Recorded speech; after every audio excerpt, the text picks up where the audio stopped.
and thank you for joining me on the show today. This is the Now Talks, a collection of inspiring personal stories and leadership lessons from some of the world's most iconic leaders. It is the weekly podcast for women in leadership, brought to you by Nations of Women. My name is Dr. Tina Allton, and I'm your host for today and the coming weeks.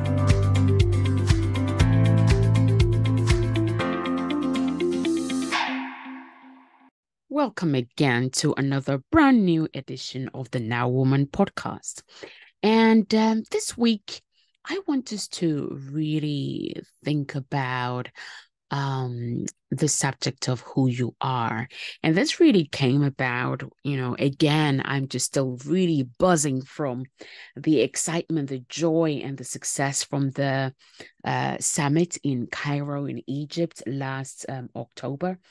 And our cover girl, Hannah Ashcroft, shared some some truth bombs that has got us all thinking. And I think it's really, really relevant, even as we draw close to the end of the year, to revisit this conversation that I think resonates with many other women, particularly around this time. And especially as we're looking, to not just the end of the year, but to actually a new year. And so we're looking at the subject or the topic on who you are matters. And this was actually one of the topics of conversation at the summit. Now, if you did not come to the summit, you missed out big time, but never mind. There is 2024, and we will be sure to share the details with you as soon as those are ready. But this today's episode is all about who you are matters. So I want you to grab a notebook. If you're taking your dog for a walk, then make some mental notes, or maybe even, grab the note in your phone and put some notes in it. Because I hope that by the end of this conversation, that we would have delved deep down into actionable ways to help you realize the untapped potential of your unique self. Now, why is it that who you are matters? Why is that even important? Well, newsflash, who you are matters because you are here, because you were created for a greater purpose. You're created for good works. And I know that for many, many people, when you're growing up, there may be people saying, you don't matter, you're insignificant, you're not worth, I don't care what has been spoken to you before, yesterday, last week, the months before. I really don't care how or what has been spoken to you. What I care about is what you're hearing today, that you make what you're hearing today truly, truly matter to you. So the first thing is, who you are matters because it's what sets you apart in this world. Who you are matters because you're not vanity, you're a necessity. You're very much an important part, very much an important voice. The world needs you. The world needs what you carry. The world needs who you are. And that is why you are important. And so, first point I want us to think about or talk about is the power of being authentic. And if we go back to the story of Hannah in the summer edition, the third edition of the Now magazine, when we lose a sense of who we are, sometimes that shows up like comparing ourselves. And so I'm going to read part of the conversation I had with Hannah here is, how did comparison steal your freedom? And that is so true. Comparison, when you compare yourself with other people because you don't have a sense of who you are, that you don't believe that who you are matters, that steals your joy, that steals your freedom, and ultimately impacts how you show up, where you show up, and everything else that flows out from there, right? And Hannah's response was, it stole my sense of who I was from me because I spent so long trying to be someone that God never intended, someone that I was never meant to be, right? And you can spend a lot of time thinking that you're less than, whether it's growing up or even as an adult. And this, in Hannah's with, I just follow this pattern wanting to be like my siblings. I loved my siblings. They're great at so many different things. And so even in my adult life, I still desire to have some of those qualities to be, let's say, great wife or to bake great, cakes or food or whatever it is. And we then look at ourselves and feel that we've fallen short, right? And we beat ourselves thinking that we don't meet those standards. We don't meet somebody else's standards. We don't meet the standards that the culture expect of us, or the culture that society places on us, our colleagues, our friends, our family. It doesn't matter who. But what is so important is that when you're in the space of comparing yourself, it's like you end up going down paths that you're not even meant to go on, right? You're not meant to go on. You become fragmented because you're not being the fullness of who you are. So you become a person, different pieces, because a piece of you wants to do this, a piece of you wants to do that. And again, what's so exciting, right, is that Hannah said, throughout the years, I've really now, realizing that who I am matters. I don't have to be my sister. I don't have to be my friend. I don't have to be anybody else but me.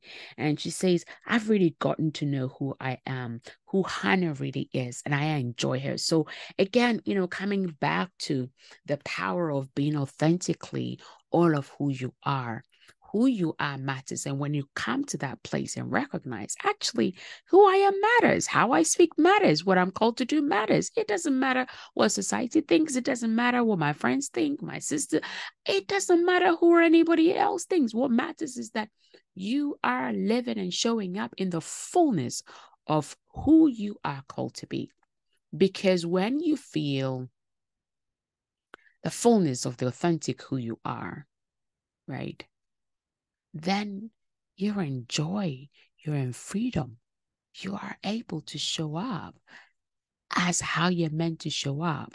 You're able to fill, other people's cup. You're able to truly, fully live the fullness of who you're meant to be. Next thing I want us to think about is being compassionate to yourself, right? You have to be compassionate to yourself. Who you are matters. And of course, are you always going to get everything right sometimes? No. Are you always going to meet, let's say, in the workplace, for example, as a leader, there's some, areas and instances and situations that there is, standards you have to meet. And are you likely to perhaps maybe not meet those standards? Yes, it's called being a human being. And when those times comes, practically, you just have to be compassionate to yourself, and you tell yourself, you know what, I am human. You have to recognize that you're not a superhuman, you're not a machine. Even AI machines make mistakes. Even human made machines, even super whatever intelligent machines all make mistakes. Everybody make mistakes. To err is to human. So if you fall short in one area or something or whatever, you must remind yourself that it's okay. You are a human being, and therefore you can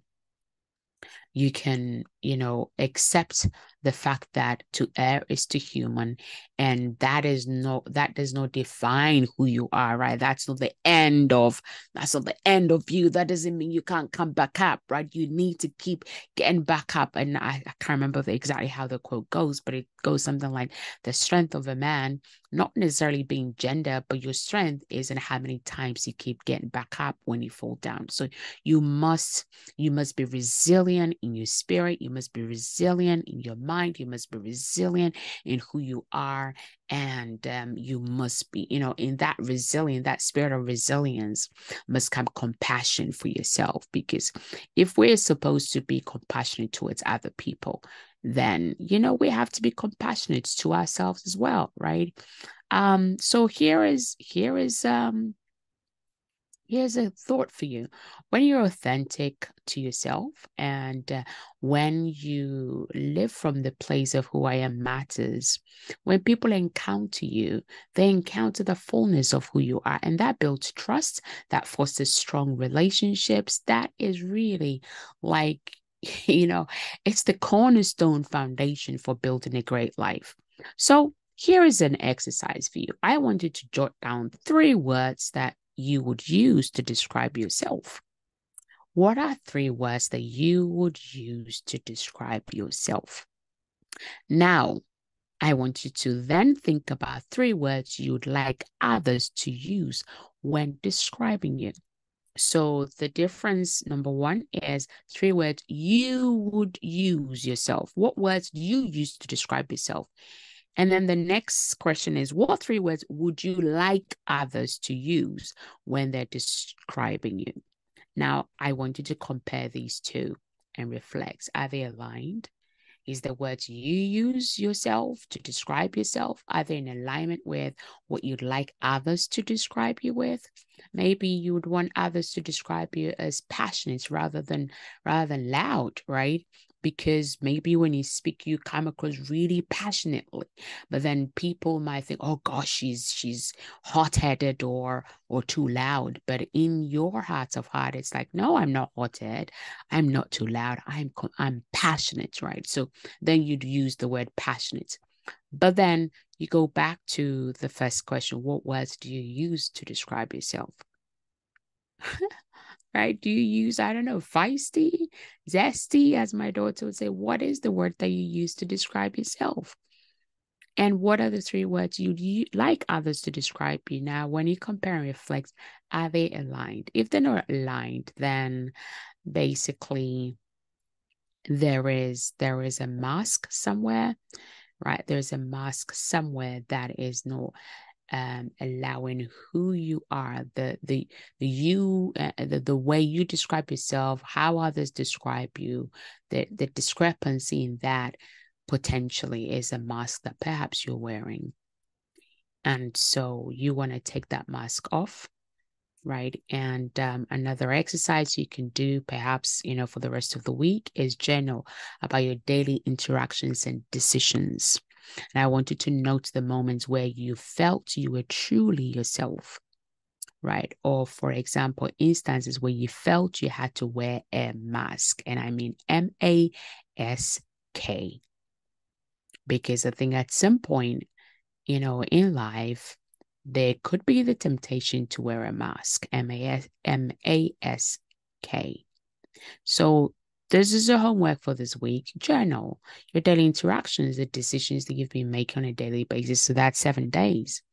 Where were you truly yourself? And where were you, where did you feel you wore a mask on that? Reflect on those observations and set a goal to increase those decisions, those interactions where you're truly authentically you, right? And as you're more, the more of you, the more you remain simply being you, the more truthful, the more happier, the more joyful you're going to be yourself. And so, some thoughts for you. Audit, regularly check your decisions. Are the decisions that you're making aligned with your values? Right?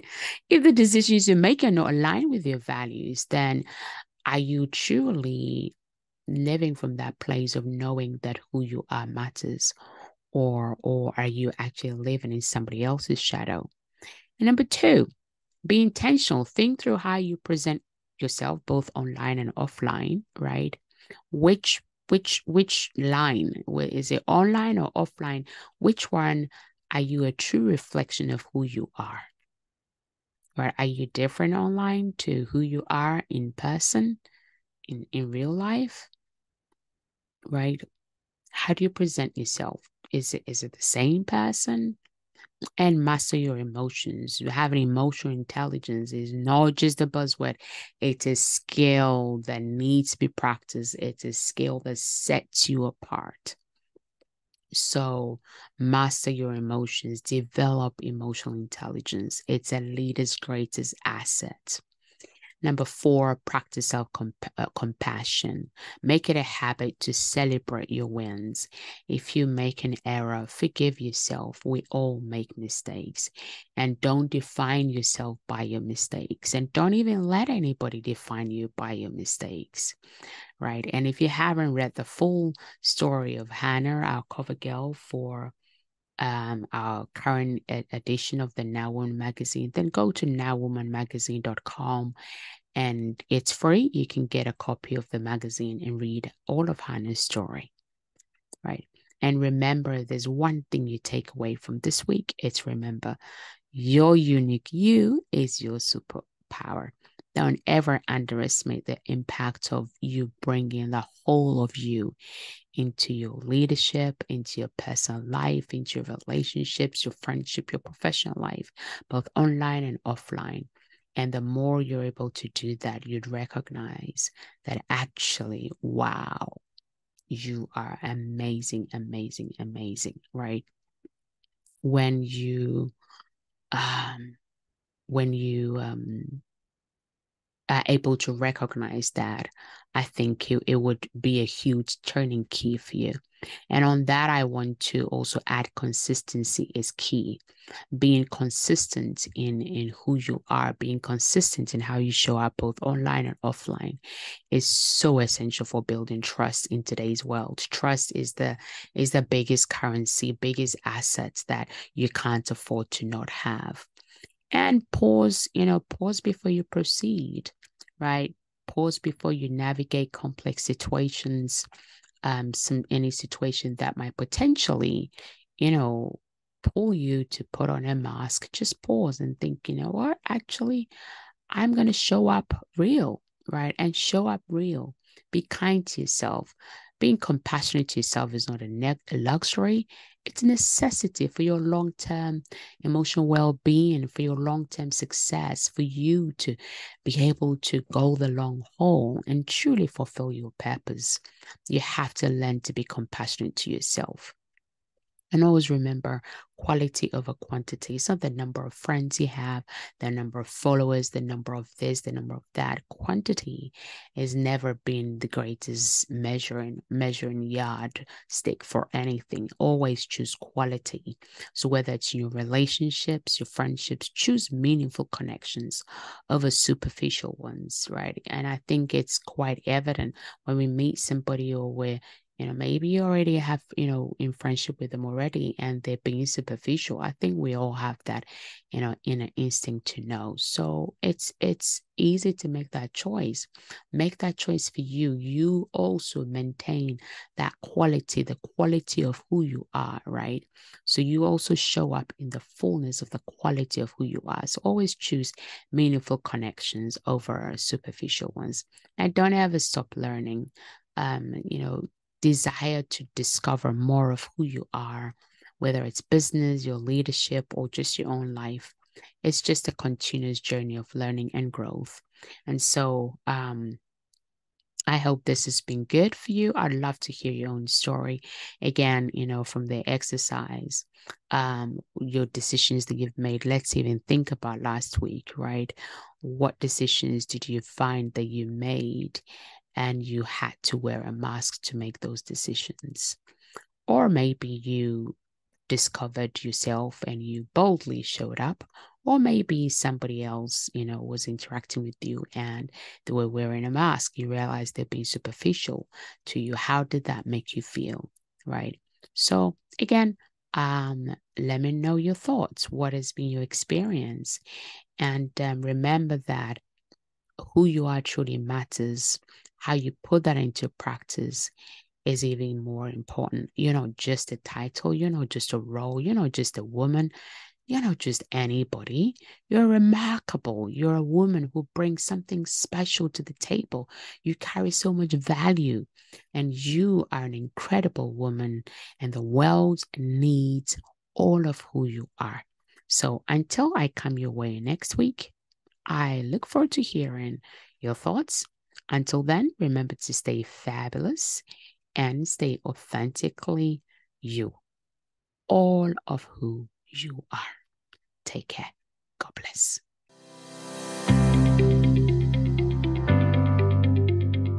And that's all for this week. You've been listening to Dr. Tina Allton with the Now Talks, the weekly podcast for women in leadership, brought to you by Nations of Women. All that remains is for me to say have a fantastic week, stay safe, and reach out if you need any help now at nationsofwomen.com. Until next time, enjoy the pursuit of your potential, and remember, now is your time.